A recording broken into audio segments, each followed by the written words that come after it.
नमस्कार, आप सभी का मेरे चैनल में स्वागत है। आज मैं सॉल्व करने वाली हूँ computer science and information technology के aptitude question. So let's start the video.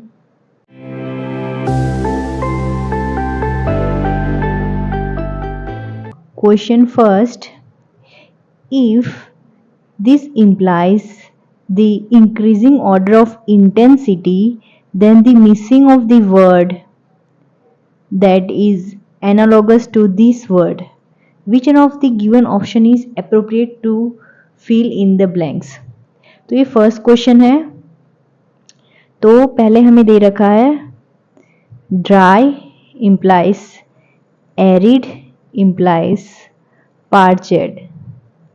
तो देखो ये पार्चेड का मीनिंग आपको ना पता हो लेकिन आपको ड्राई का मीनिंग तो पता ही होगा। ड्राई का मीनिंग होता है कि विदाउट वाटर और we can say lacking water और विदाउट वाटर भी हम कह सकते हैं। एरिड का मतलब भी आपने कहीं ना कहीं तो पढ़ा ही होगा। एरिड का मीनिंग होता है extremely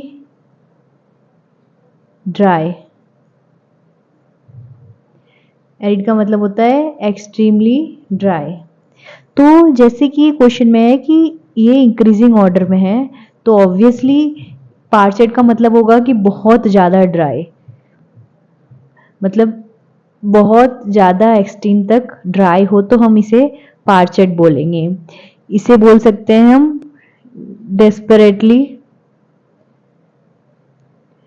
desperately dry, means there is urgent need of water for this, तो इसे हम पार्चेड बोलेंगे। अब हमें पूछा गया है for diet fast and what will be the third word, this is asked. तो हमें पता है कि डाइट क्या होता है। डाइट में हम क्या करते हैं, हमारे फूड को हम रेगुलेट करते हैं। फॉर एग्जाम्पल जैसे कि हम कह सकते हैं कि रेगुलेटेड सिलेक्शन ऑफ फूड, मतलब कुछ जैसे कि ऑयली चीज हो गई वो नहीं खाएंगे, बाकी हेल्दी चीज खाएंगे। डाइट में हम क्या करते हैं, खाना खाते हैं बट थोड़ा रेगुलेट कर देते हैं उसकी क्वांटिटी को या उसकी क्वालिटी को।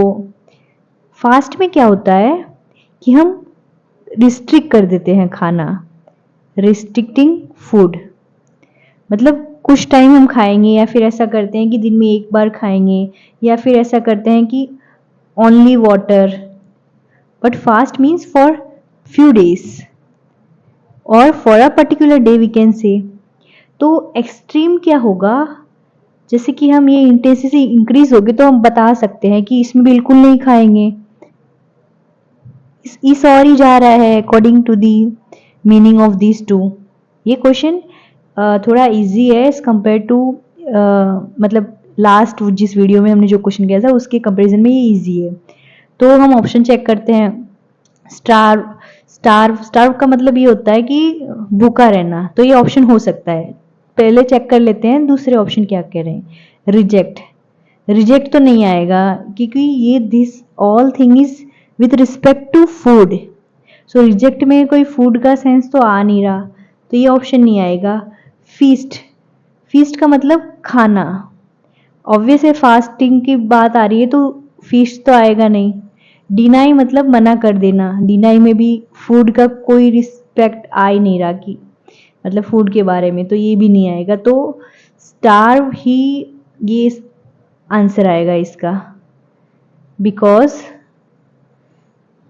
स्टार्व मतलब एकदम भूखा, और we can say suffering without food, that is almost person can die if we don't take food for several days। तो इस तरह ये क्वेश्चन होगा, इसमें ये आंसर आएगा। अगर आपको इन वर्ड्स की मीनिंग पता है तो आप ये क्वेश्चन इजीली कर सकते हो। Let's move to next question. ये है सेकंड क्वेश्चन। इसमें हमें दिया गया है, कहा गया है कि if two different non zero real numbers x and y such that x plus y is proportional to x minus y, then the value of x upon y। तो हमें x अपॉन वाई की value पूछी गई है। तो solve करते हैं। हमें कहा गया है कि x plus y is proportional to x minus y. पहले जो दिया गया हो ना वो लिख दिया करो ताकि थोड़ी सॉल्व करना थोड़ा सॉर्टेड हो जाए। और हमें पूछा गया है x अपॉन वाई, तो ये इसके प्रोपोर्शनल है। जैसे कि आपने कहीं ना कहीं पढ़ा ही होगा कि ऐसे प्रोपोर्शनल होता है तो हम उसको कांस्टेंट के टर्म में लिख सकते हैं। तो this term will imply x plus y is equal to k times x minus y. ऐसा तो आपने पढ़ा ही होगा कि प्रोपोर्शनल है तो हम उसे इक्वालिटी के फॉर्म में करके लिख रहे हैं तो वो ऐसे आएगा। ठीक है, तो अब इसको सॉल्व कर लेते हैं। तो x plus y is equal to k x minus k y, इसको ऐसा लिख सकते हैं। अब इसको हम इस साइड ले आएंगे तो x माइनस की एक्स हो जाएगा, y को हम उस साइड ले जाएं तो minus k Y minus Y हो जाएगा। अब क्या करेंगे, इससे हम x बाहर निकाल लेंगे। So taking x outside it will be 1 minus K, that will be equal to, so minus 1 into Y बाहर निकाल लेंगे तो ये आएगा प्लस के हो जाएगा, के माइनस 1। ओके, तो अब x y देखो बाहर आ गया तो हम y को नीचे ले आएंगे तो x upon y is equal to minus 1 into this is k minus 1। इसको हम उस साइड ले जाएंगे तो इट विल बी 1 माइनस के। यहाँ पे देखिए ये माइनस हमने कॉमन निकाल लिया तो यहाँ पे प्लस आ जाएगा, प्लस। तो ये हमारा टर्म आ गया। तो जैसे कि आप देख पा रहे हैं x माइनस वाई हमें ढूंढना था और हमने ये ढूंढ लिया।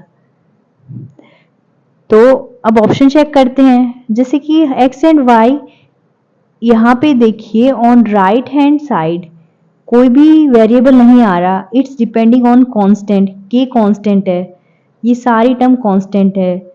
Minus 1 into k plus 1 upon 1 minus k, it's a constant. So x plus y क्या आ गया, therefore x upon y is equal to constant.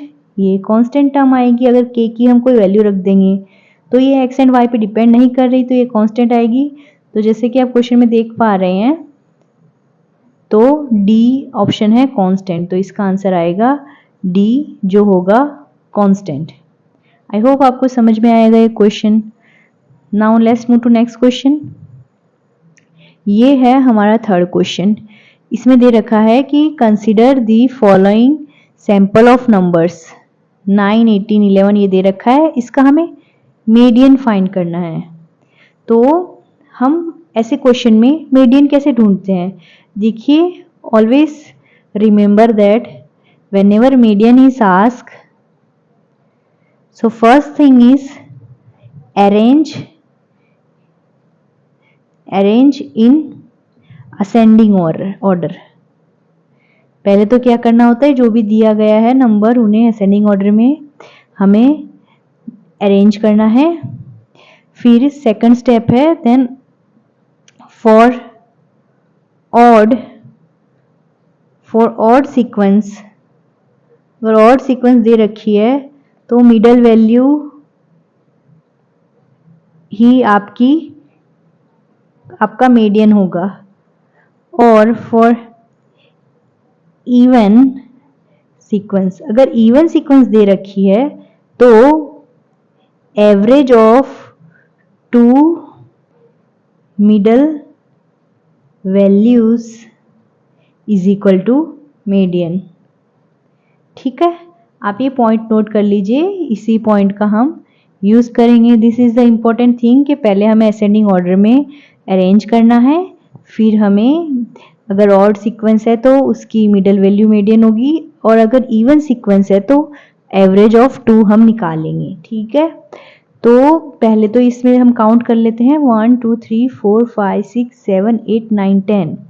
तो n इज इक्वल टू 10 है, this is equal to even, तो obvious है this वाली second point हम ये वाला यूज करेंगे। ठीक है, तो पहले हमें इसे असेंडिंग ऑर्डर में अरेंज करना होगा, तो हम छोटे से स्टार्ट करेंगे. So it will be 9, then 10, then 11. 11 दो बार है तो उसमें मिस्टेक मत करिएगा. Then 13, 14, 15, then it's 17, then 18, then 69. Count कर लीजिएगा अगर आप कोई मिस कर रहे हो तो. जैसे कि मेरा तो मैंने पूरे टोटल 10 लिखे हैं, तो ये हमारी सीक्वेंस आ गई. तो इसमें हमें बीच के दो नंबर क्या होंगे, 5th and 6th term for n is equal to even. तो हम देख लेंगे बीच में कौन सी टर्म आ रही है, 1 2 3 4 5 एंड 6. देखिए दिस साइड भी 4 नंबर हैं, दिस साइड भी 4 नंबर है, तो ये बीच के दो बच गए. तो अभी हम क्या, एवरेज मीडियन क्या होगा, median is equal to average of two middle terms. तो 13 plus 14 divide by 2 that is equal to 10 27 divide by 2 that is equal to 13.5. तो 13.5 इज अवर आंसर. तो यहाँ पे ऑप्शन ए करेक्ट आंसर आया होगा. ठीक है, तो ए आंसर आया है 13.5. So this is our answer. Next move to next question. तो इस क्वेश्चन में question 4, the number of coins of ₹1, ₹5 and ₹10 denominations that a person has are in the ratio. The person has are in the ratio of 5, 3, 13 of the total amount. The percentage of money in 5 coins is. तो हमें ये पूछा गया है कि 5 coins की जो money होंगे उसकी क्या परसेंटेज होगी, ये हमें फाइंड करना है. तो पहले जो दे रखा है वो हम लिख देते हैं. तो यहाँ पे हमें रुपीस क्या क्या दे रखे हैं, 1 है, ₹5 है, ₹10 है. क्या रेशियो है इसमें, 5, 3, 13 का रेशियो दे रखा है. तो हम अगर इसको वैल्यू की टर्म में लिखेंगे तो हम लिखेंगे 5x, 3x, 13x. ये हमने लिख दिया. जो गिवन है पहले वो लिख दीजिए करिए ताकि आपको थोड़ी आसानी हो. अब हम कैलकुलेट करेंगे टोटल अमाउंट क्या होगा. तो टोटल अमाउंट ढूंढने के लिए पहले हम कुछ बेसिक चीज़ें लिख देते हैं कि पहले हम 1 के कितने कॉइन, टोटल अमाउंट क्या होगा 1 का वो देखते हैं. सो फॉर ₹1 कॉइन तो कितना आएगा, 5x कॉइन है 1 के, तो इसकी अमाउंट होगी total 5x. For ₹5 coin is equal to 5 के कितने हैं, 3x कॉइन है इंटू 5, तो इसकी अमाउंट होगी 15x. Similarly for 10 rupees coin is equal to कितने हैं, 10 के 13 है, 13x into 10 that is equal to 130x. तो ये हमने इंडिविजुअल की टोटल अमाउंट फाइंड कर ली. तो अब टोटल अमाउंट टोटल कितना होगा, इन तीनों को हम ऐड कर देंगे. तो 130 plus 15 plus 5 that is equal to 150x. तो ये हमारी टोटल अमाउंट आ गई. Now we have to find the percentage for 5 rupees coin. Now we have to, let me write it. Now we have to calculate percentage of 5 rupees coin. Okay, so हमें इसके percentage निकालने हैं. तो 5% की formula लगाएंगे, percentage of 5 rupees coin, percentage of money of, मतलब इसकी हमें परसेंटेज ऑफ मनी निकालना है. तो हमने लिख दिया percentage of money of 5 rupees coin is equal to amount of, amount का शॉर्टकट में लिख रही हूँ AMT, amount of ₹5 coins divide by total amount आएगा, ये आएगा इंटू 100. सो 5 के टोटल हैं 15x और टोटल है 150. तो यहाँ आ जाएगा 15x divide by 150x into 100. So x x cancel हो जाएगा, 15 यहाँ पे 10 आएगा, 0 0 cancel, that is equal to 10। So total क्या आ जाएगा, ये हमने परसेंटेज ढूंढे हैं तो टोटल 10% आ जाएगा। So the money of 5 rupees coin is 10%। तो सी आंसर होएगा। आई होप आपको ये समझ में आया होगा। इसमें बस कुछ नहीं था, हमें अमाउंट पहले फाइंड करनी थी, टोटल अमाउंट जो दे रखा था रेशियो के थ्रू, फिर हमें बस परसेंटेज की फॉर्मूला लगानी थी। आई होप आपको ये समझ में आया होगा। Let's move to next question. Next question है question 5, that is for positive non zero real variables p and q, if log of p square plus q square is equal to log p plus log q plus 2 log 3, then we have to find the value of this thing। तो सबसे पहले हमें क्या दे रखा है वो लिख लेते हैं। दे रखा है log of p square plus q square that is equal to log p plus log q plus 2 log 3। देखिए इसमें और कुछ तो हमें दिखाई नहीं दे रहा, तो हमें जैसा दिख रहा है कि हम इसमें log की प्रॉपर्टी लगा सकते हैं। ठीक है, तो हम log की प्रॉपर्टी लगाएंगे। log of m plus log of n अगर होता है तो हम क्या करते हैं, log m प्लस n है तो हम लिख देंगे log mn। ये अगर प्लस में है तो log में मल्टीप्लाई हो जाता है। और log की दूसरी प्रॉपर्टी होती है log of m raise to n is equal to n log m। ठीक है, तो ये दो प्रॉपर्टी का हम यूज़ करेंगे। तो इस वाले में हम ये प्रॉपर्टी लगाएंगे तो आ जाएगा log of q square plus p square plus q square. Okay, ये कोई चेंज नहीं हो रहा, ये जस्ट मैंने ऐसे ही लिख दिया।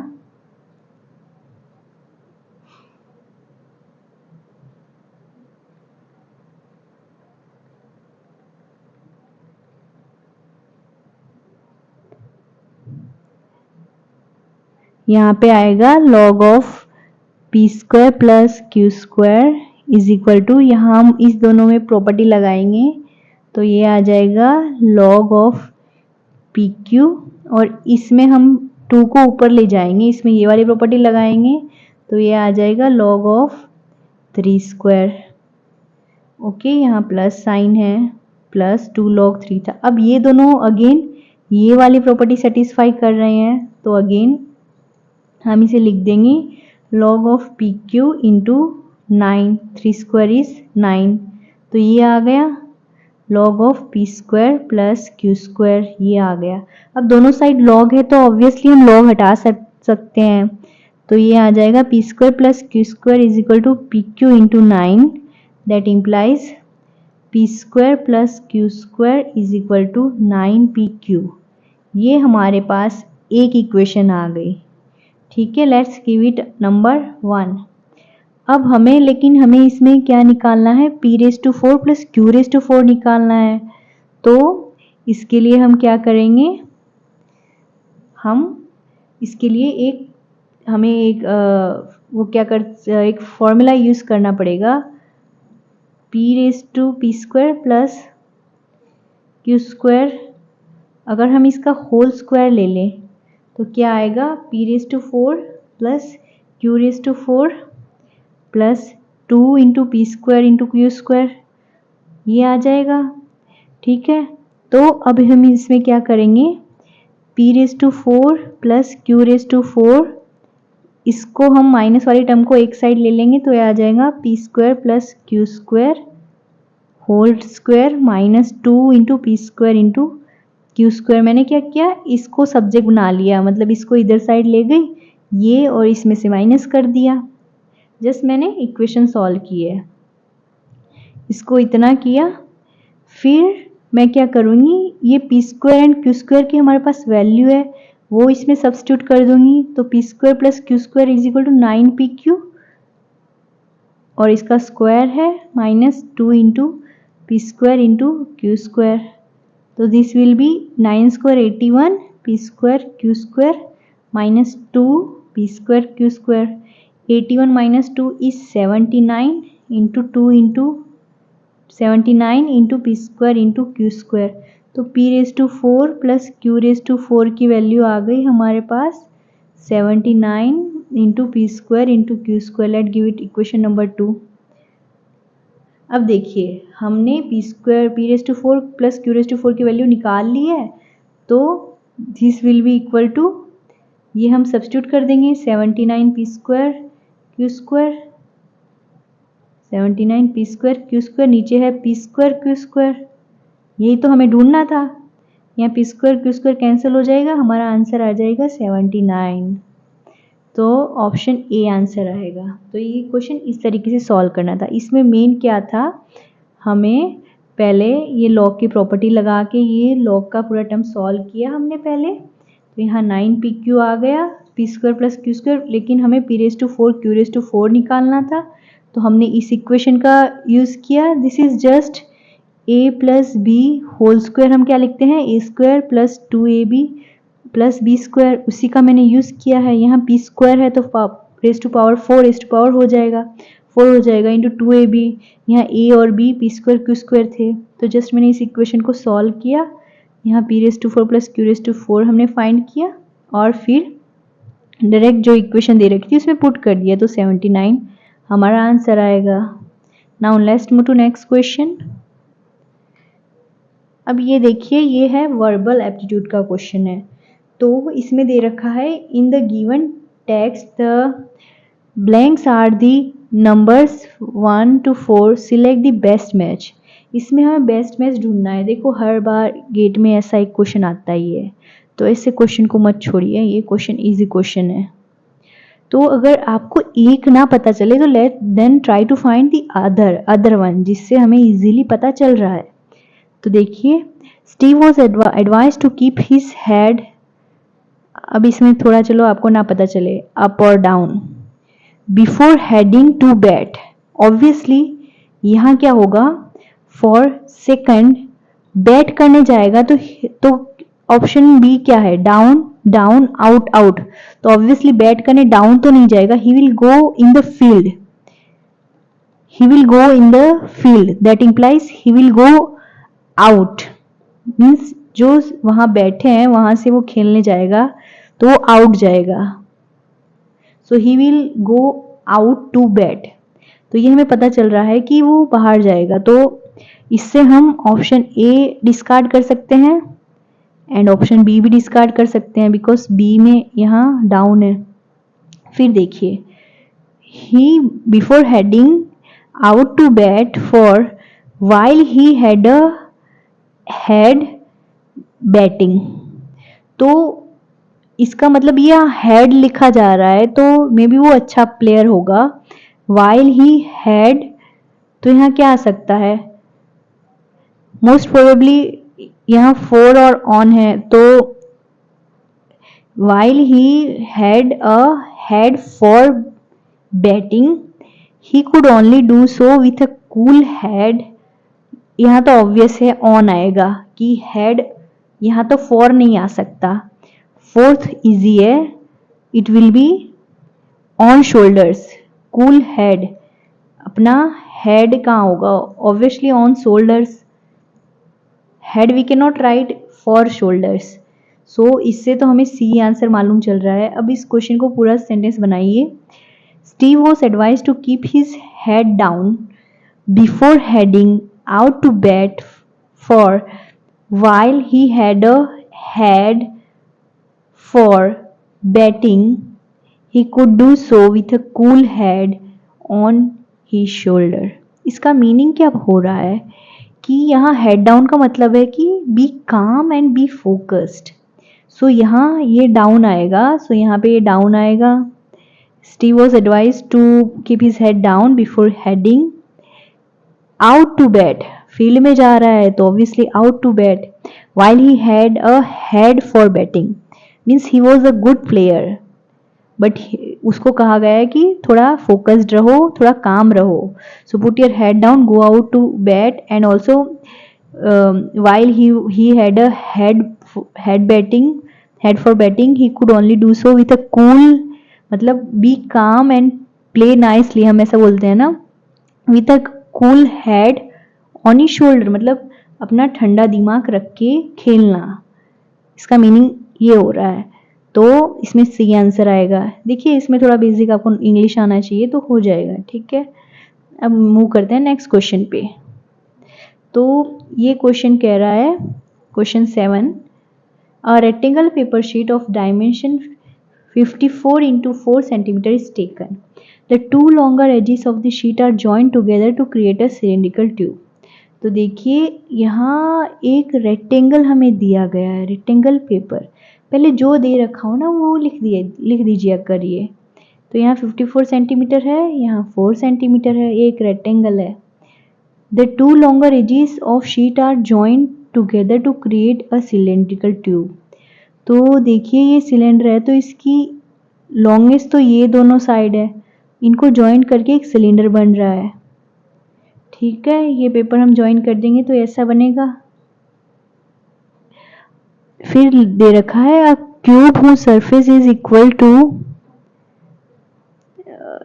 to the area of the sheet is also taken. दूसरी क्या चीज ली गई है, एक क्यूब भी लिया गया है, ठीक है। तो पहले तो हम ये सिलेंडर का देख लेते हैं। तो इधर इसकी ये हाइट तो ऐसी की ऐसी रहेगी। अब जो इसका ये विड्थ था, ये इसका सरकमफ्रेंस हो गया है 4 सेंटीमीटर। तो यहाँ पे हम इस डेटा से हमें इतना पता चला है, ठीक है। अभी के लिए इतना रखते हैं। हमें क्या दिया गया है, दूसरा क्या दिया गया, cube whose surface area is equal to the area of the sheet taken. तो यहाँ पे इसका दे रखा है, अगर हम इसकी साइड L लें तो दे रखा है अ cube whose surface area, cube का सरफेस एरिया क्यूब का होता क्या है, एक साइड का एरिया होता है L स्क्वायर और इसके कितने साइड्स होते हैं, 6 साइड होते हैं क्यूब के। तो इसका सरफेस एरिया होगा 6L स्क्वायर। ओके, ये तो बेसिक है, हमने स्कूल में पढ़ा है। तो ये सरफेस एरिया इसका ऐसे mean surface area 6L square आ गया। वो किसके इक्वल दे रखा है, शीट के एरिया के। तो शीट का एरिया क्या है, area of rectangle is equal to length into breadth, that is equal to 54 into 4, ठीक है। तो पहले हम इससे L निकाल लेते हैं। तो 6L square is equal to 54 into 4, क्योंकि हमें ये दिया गया है कि surface area of cube is equal to the area of the sheet. तो यहाँ से हमें L पता चल जाएगा। So L square is equal to 54 into 4 divide by 6 into 9 that is equal to 36। तो L स्क्वायर आ गया 36, that implies L is equal to 6। Length negative तो होता नहीं है, रूट को हम यहाँ रूट लगाएंगे तो L is equal two plus और माइनस 6 आएगा, बट लेंथ हमें पता है पॉजिटिव होता है। तो यहाँ पे L 6 आ गया, तो यहाँ पे L हमें 6 मिल गया, ठीक है। और अब हमें पूछा गया है वॉल्यूम ऑफ सिलेंडर, हमें रेशियो ढूंढना है, volume of cylinder divide by volume of cube. तो हमें ये दो चीज भी फाइंड करनी होगी। सो वॉल्यूम ऑफ सिलेंडर हमें पता है क्या आता है, volume of cylinder is equal to pi r square h. ये तो फॉर्मूला आपको पता ही होगी, ये पढ़ी होगी। तो पाई, अब रेडियस क्या है यहाँ पे, ये यहाँ इसकी ब्रेथ थी वो सरकमफ्रेंस में कन्वर्ट हो गई है। यहाँ ये मिस्टेक मत करना कि रेडियस को आप विड्थ में रख दो, ठीक है।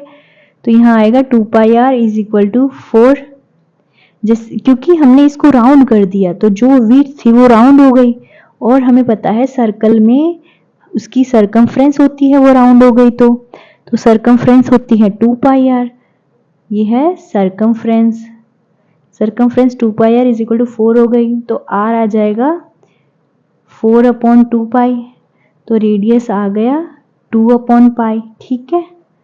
अब इसको हम यहाँ रख देंगे तो इट विल बी 2/पाई होल स्क्वायर। हाइट तो इसकी जो है 54 ही रहेगी इंटू 54। तो ये हमें मिल गया वॉल्यूम ऑफ सिलेंडर। अब हमें क्या ढूंढना है, volume of cube. Volume of cube is equal to, volume of cube क्या होगा, वॉल्यूम ऑफ क्यूब होता है एल क्यूब, ये फॉर्मूला हमने बचपन में पढ़ी है, ठीक है। वॉल्यूम ऑफ क्यूब होता है L cube, L is equal to 6 है तो ये आ जाएगा 6 cube. Okay, now we have to find their ratio. तो अब हम इन दोनों का रेशियो फाइंड करेंगे। So volume of cylinder divide by volume of cube is equal to, हमें ये फाइंड करना है volume of cylinder divide by volume of cube. तो ये ऊपर आया है pi into 4/π² into 54 divide by, मैंने क्या किया 2 स्क्वायर 4 पाई स्क्वायर सेपरेट कर दिया अपॉन 6 इंटू 6 इंटू 6। ओके, यहाँ पाई एक कैंसिल हो जाएगा, ठीक है। हम इसको थोड़ा सही से लिख देते हैं, 6 into 9 that is equal to 4 into 9 upon pi into 6 into 6। So 3 into 2, 3 into 3, 3 into 2, 2 into 2, 2 into 2. Solving this we get 1 upon pi. So 1 upon pi is our answer. So यहाँ पे 1 upon pi आंसर आ जाएगा। यहाँ बस important चीज़ ये था कि आपको ये ध्यान रखना है कि इसे आपको डायरेक्ट रेडियस नहीं लेना है, इसको सर्कमफ्रेंस के थ्रू रेडियस फाइंड करना है। और तो बाकी बेसिक था, जो क्वेश्चन में दे रखा था वही हमने सॉल्व किया। यहाँ एल निकाला, आर निकाला, volume of cylinder volume of cube find किया, देन उनका रेशियो ढूंढ लिया लाइक दिस वे। तो 1 अपॉन पाई आंसर आया, तो इसका आंसर ए आएगा। आई होप आपको ये समझ में आया होगा। Now let's move to next question. ये क्वेश्चन देखिए, ये क्वेश्चन थोड़ा बड़ा क्वेश्चन है एंड इस एप्टीट्यूड सीरीज में 8th क्वेश्चन मुझे थोड़ा मतलब लेवल का क्वेश्चन लगा। This can be kept in the category of hard question, because इसमें थोड़ा हमें मतलब काफ़ी थोड़ा दिमाग यूज़ करने की ज़रूरत पड़ रही है। तो स्टार्ट करते हैं। A pie chart presents the percentage contribution of different macronutrition to a typical 2000 calorie diet of a person. मतलब हमें ये डेटा दे रखा है total 2000 kilo calorie, it's K means kilo calorie diet, और हमें ये चार्ट दे रखा है। The typical energy density of the malnutrition is given in table. ये हमें दे रखा है the total fat in gram this person consume is. तो हमें टोटल फैट पूछा गया है, ये इन ग्राम, ये पर्सन कितना मतलब ग्राम कंज्यूम करेगा, और टोटल फैट पूछा है। तो इसमें यही 3 फैट हैं तो हम इनका ही यूज़ करेंगे, ठीक है। और चलो स्टार्ट करते हैं। तो पहले तो हम फैट के परसेंटेज ढूंढ लेते हैं। ये फैट है 5, ये फैट है, ये फैट है। कार्बोहाइड्रेट एंड प्रोटीन हमें नहीं ढूंढना है। तो टोटल फैट परसेंटेज कितना हो गया, 20 + 5 + 20, 20 + 5 + 20 that is equal to 45%। So total percentage इतना आ गया। तो अब 200 कैलोरी का 45% हम ढूंढते हैं, तो वो हम ऐसे लिखेंगे 45% of 200 kilo calorie is equal to 2000, it's 2000, I read it 200, it's 2000 into 45 upon 100। So it will be 45 into 2, it's 90, 900 kilo calorie. तो टोटल फैट का कितना 900 किलो कैलोरी आ रहा है, ठीक है। तो अब हमें एनर्जी डेंसिटी दे रखा है। Energy density is in the form of kilo calorie. तो किलो कैलोरी को हम kilo calorie upon gram is equal to energy density. Okay, तो 1 kilo calorie upon 1 gram is equal to 1 energy density. Okay, तो इसमें हमें ये हमने find किया। तो अगर हम किलो कैलोरी पर ग्राम देखें that implies 9 kilo calorie is equal to 1 gram. अगर 9 kilo calorie is equal to 1 gram है that implies 900 kilo calorie is equal to 100 gram. अगर हम इसे मल्टीप्लाई बाई 100 कर दें तो हमारा ये आंसर आएगा। तो that implies the person consumes total 100 ग्राम। क्योंकि यहाँ हमें दे रखा है कि अनसैचुरेटेड फैट है 9 एनर्जी डेंसिटी दे रखी है 9। आपको ये डाउट होगा कि 9 कहाँ से आया, बिकॉज किलो कैलोरी अपॉन ग्राम अगर हम ढूंढें तो हमें यहाँ 9 दे रखा है, तो kilo calorie upon gram is equal to 9। तो हमने किलो कैलोरी ग्राम को उस साइड ले गए तो हमें kilo calorie is equal to 9 gram ऐसा मिल रहा है। ओके, तो अगर आपको ये थोड़ा कंफ्यूजिंग लग रहा है तो मैं आपको एक सेकंड मेथड बताती हूँ, वो इसका इजीली आपको थोड़ा समझ में आ जाएगा। तो देखिए, हम है ना क्या करते हैं, इंडिविजुअल के परसेंटेज ढूंढ लेते हैं। ठीक है, यहाँ पे हम इंडिविजुअल के परसेंटेज ढूंढते हैं। तो हमें पता है कि एनर्जी डेंसिटी क्या आएगा, energy density is equal two kilo calorie per ग्राम। हमें ग्राम चाहिए तो ग्राम इज इक्वल टू क्या आएगा, kilo calorie plus energy density. ये मेथड तो बता रही हूँ, ये आपको आसान है। ये एनर्जी डेंसिटी की फॉर्मूला ये है, किलो कैलोरी अपॉन ग्राम। तो ग्राम क्या आ जाएगा, kilo calorie upon energy density. Okay, तो किलो कैलोरी हम इंडिविजुअल के लिए ढूंढते हैं, तीनों के लिए। तो यहाँ 20% है, 5% है, 20% है। So for first 20% of 2000 that is equal to 2000 into 20 upon 100 that will be 400।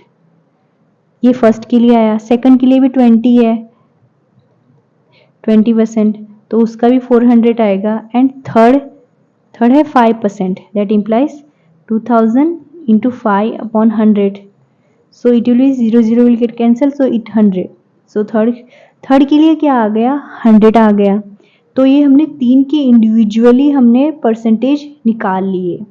ठीक है, अब हमें ढूंढना है ग्राम, तो कंबाइन हमें तीनों के ढूंढने हैं। तो ये क्या होगा, it will be energy density of 1 plus energy density of 2 plus energy density of 3। Okay, अब एनर्जी डेंसिटी ऑफ 1 क्या आ रहा है, that we can write energy density of 1 है 400 और फर्स्ट वाले के ग्राम कितने हैं, 9 gram.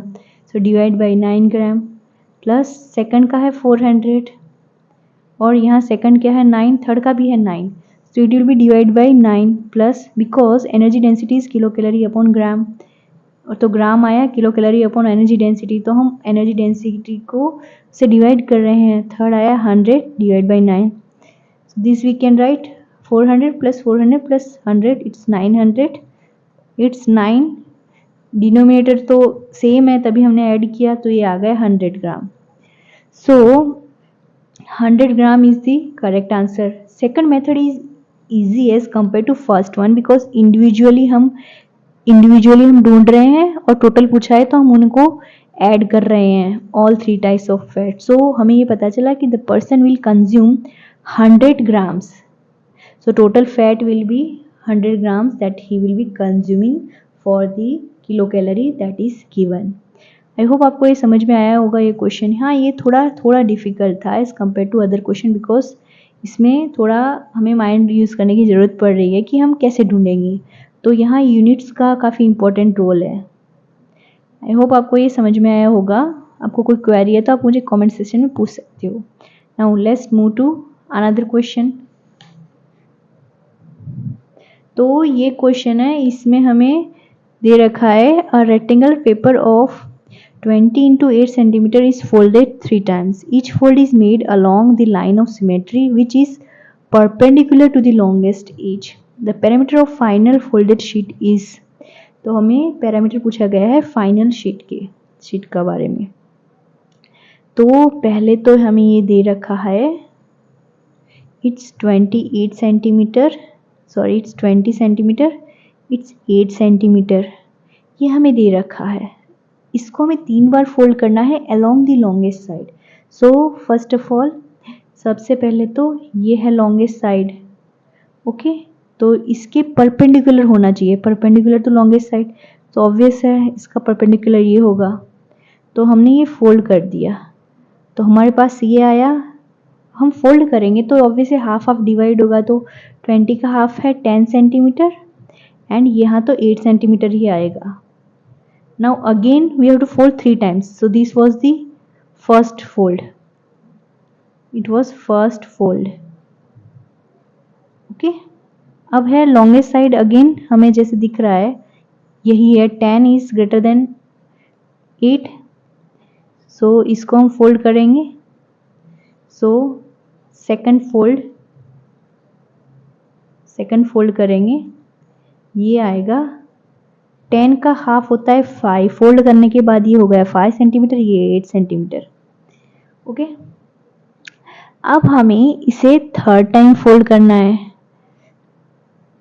So third fold, if we will do third fold along the longest, this time 8 is greater than 5, so हमें ऐसे इसको फोल्ड करना पड़ेगा।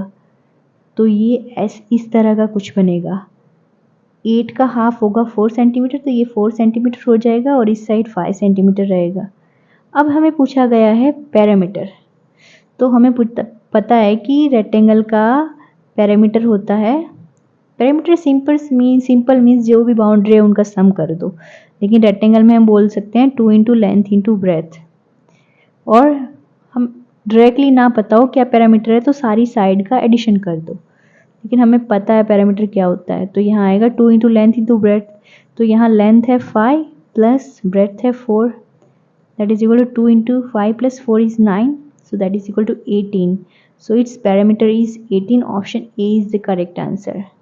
आई होप आपको ये समझ में आया होगा, सिंपल क्वेश्चन था। आपको जो क्वेश्चन में दिया गया है यहाँ इंपॉर्टेंट बात ये थी, आपको ये ध्यान रखना है कि यहाँ परपेंडिकुलर टू लॉन्गेस्ट एज ध्यान रखना है। अगर आपने ये पॉइंट ध्यान नहीं किया तो आप क्या यहाँ गलती कर देते, इस केस में आप बीच में से कट कर देते और वो गलत आंसर आ जाता। तो ये थोड़ा क्वेश्चन ध्यान से पढ़िए कि इसमें क्या कहा गया है, और सिंपल क्वेश्चन था, फोल्ड करते गए और हमारे पास ये आंसर आ गया। Now let's move to next question. ये है लास्ट क्वेश्चन इस सीरीज का। इस क्वेश्चन में दे रखा है the least number of squares to be added in the figure to make A B a line of symmetry. इसको हमें लाइन ऑफ सिमेट्री बनाना है। सिमेट्री का मतलब क्या होता है, we can say that mirror images that is दोनों side same हो, तो वो सिमेट्री हो गया। तो जैसे कि हमें यहाँ दिख रहा है, इसको मैं थोड़ा बड़ा बनाती हूँ,